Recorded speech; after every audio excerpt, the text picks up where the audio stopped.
और अब फ्रेंड्स मैं आ गई थी घर का सारा काम करके और दोबारा से पढ़ने। और मैं अब लगाऊंगी अपना आफ्टरनून का स्लॉट जिसमें मैं अपनी करंट कवर करूंगी और मेरे जो मैथ की प्रैक्टिस है और जो दूसरी चीज़ें हैं मैं उनको कवर करूंगी। ये मेरा आफ्टरनून का स्लॉट है जिसको मैं पूरा घर का काम फिनिश करके बैठ जाती हूँ। और जब तक अब मेरे बेटे का स्कूल का टाइम नहीं होता बस मैं लंच के लिए उठती हूँ। अदरवाइज़ मैं कंटिन्यू अपनी पढ़ाई करती हूँ, अपना रिवीजन करती हूँ, अपनी अच्छे से पढ़ाई करती हूँ। और जब तक कि उसका टाइम नहीं हो जाता है मैं तब तक कंटिन्यू करती हूँ। देखो, बहाने बनाने के लिए तो लाखों चीज़ें होती हैं, बट खुद को मोटिवेट रखने के लिए बस मैं हमेशा कहती हूँ यही चीज़ है कि हमें कोई ना कोई ऐसा एम अपनी लाइफ में रखना चाहिए जो हमें बेड से उठने के लिए हमें मोटिवेट करे। और कहते हैं ना फ्रेंड्स कि ज्ञान तो उस दीपक की तरह है जो अंधकार को हटाता है और ज्ञान का प्रकाश फैलाता है। और मंजिल उन्हीं को मिलती है जिनके सपनों में जान होती है। और सपने तो वो होते ही नहीं है जो हम सोते हुए देखते हैं। ठीक है, जब हम उठते हैं उनके लिए मेहनत करते हैं तो सच में हम वही हमारे लिए सपने हैं। तो इसीलिए सौ बहाने बनाने से अच्छा है बस खुद को एक एक वजह दो खुद को कि जिससे आप मोटिवेट हो सको, पढ़ सको। और हम अपने सपनों के लिए 100% मेहनत करेंगे तो ही तो हमें ऊपर वाला भी देख रहा है और कहीं ना कहीं वो चीज़ें हमारे लिए काम कर रही हैं। तो बस हमें पूरी मेहनत पूरे लगन के साथ पढ़ते रहना है। चाहे हमारे साथ बच्चे हैं, पति हैं, तो उनको अपनी ताकत समझना, ना कि उनको अपनी कमजोरी समझना है। और उनके साथ साथ कैसे मैनेज करना है ये हमें आना चाहिए।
और अब मेरा बेटा स्कूल से आने के बाद मैंने अपना काम किया फिनिश, किचन का जो भी था उसको नाश्ता करा के फिर हम दोनों बैठ गए थे पढ़ने।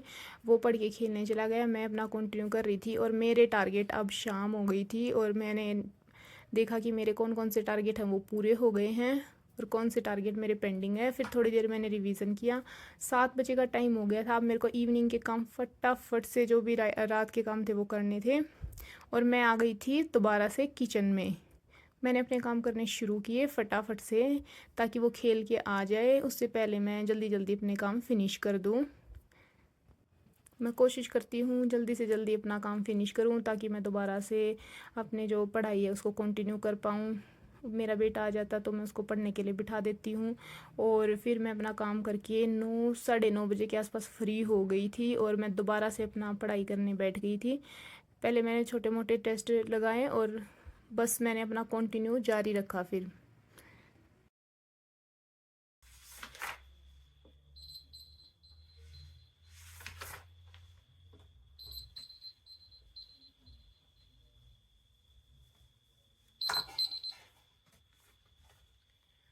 तो फ्रेंड्स मैंने आज अपने जो 7 आवर्स हैं वो कंप्लीट कर लिए हैं अब तक।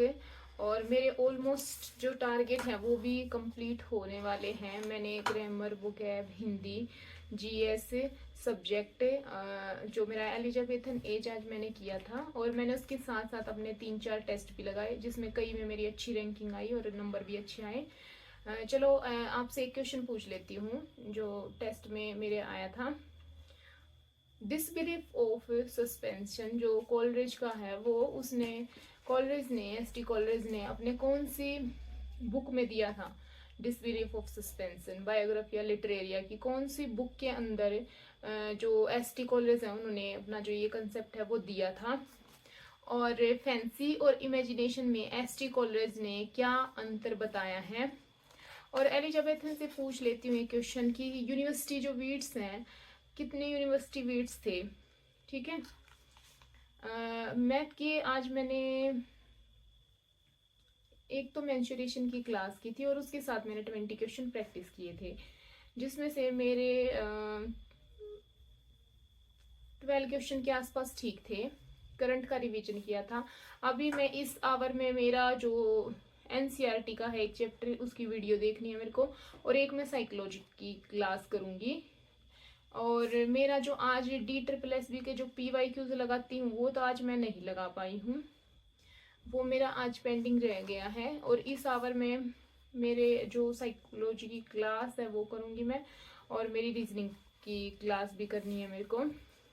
और फ्रेंड्स, अब जो यहाँ पर जम्मू कश्मीर में इलेक्शन है तो मेरे बेटे की भी 8 डेज की छुट्टियाँ हो गई हैं, तो अब ये एक टोटल चैलेंज बन गया है कि वो भी घर पे है तो उसके साथ साथ जो पढ़ाई करनी है, तो ये एक टोटली चैलेंज होता है क्योंकि आप मेंटली बिल्कुल अच्छे से प्रिपेयर होते हैं तभी आप अच्छे से पढ़ पाते हैं। तो अब वो साथ में रहेगा तो कहीं ना कहीं थोड़ा सा मेंटली ये तो होता ही है ना कि बच्चा, उसको भी आपको टाइम देना होता है पूरा, और उसको भी ये लगता है कि मम्मी मेरे साथ ही खेले, मेरे साथ बात करे, सब कुछ होता है एक अकेले बच्चे को, और उसके साथ हमें अपनी पढ़ाई भी कंटिन्यू मैनेज रखनी है। तो ये एक थोड़ा सा डिफिकल्ट टास्क है जो हमारे लिए होने वाला है। तो इसको देखते हैं कैसे मैनेज किया जाए, कैसे और अच्छे से किया जाए। और अपना देखो, बहाने बनाने के लिए तो लाखों बहाने होते हैं, बट अगर हमें सक्सेस अचीव करनी है या सक्सेस होना है, दूसरों से आगे निकलना है, तो उसके लिए बस हमारा एक जो इंस्पिरेशन या एक मोटिवेशन ही काफ़ी है कि हमें सफल बनना है। ठीक है, किसी भी सिचुएशन में, किन्हीं भी हालात में हमें जो है वो सफल बनना है। ठीक है, उसकी बस एक ही चाबी है सफल बनने की, और वो है हमारी मेहनत, कि हम कितनी मेहनत करते हैं। बहुत अच्छे से पढ़ना है। हर जो मतलब कोई भी, अगर हम 1 घंटे का स्लॉट लगा रहे हैं तो टोटली उस 1 घंटे में बिल्कुल इतना अलर्टनेस हो, इतनी एक्टिव स्टडी हो कि वो सच में यूटिलाइज हो सके वो आवर, कि हमने वो अच्छे से यूटिलाइज किया है कि नहीं। हर चीज पे फोकस रखना है, चीज़ों को बार बार बार बार रिवाइज करेंगे ताकि मतलब और अच्छे से हमारी जो चीज़ें हैं वो निखर के सामने आ सके। और एक लास्ट बात ये है कि DSSB की जो एग्ज़ाम डेट है वो भी आ गई है, कुछ पेपरों की, कुछ TCT एग्ज़ाम की। तो कुछ नहीं कह सकते, हो सकता है मेरा TGT इंग्लिश का सब्जेक्ट है तो हो सकता है हमारा भी आ जाए। तो तैयारी तो 100% रखनी ही पड़ेगी, इसकी स्ट्रेटजी भी हम शेयर करेंगे। तो थैंक यू फ्रेंड्स।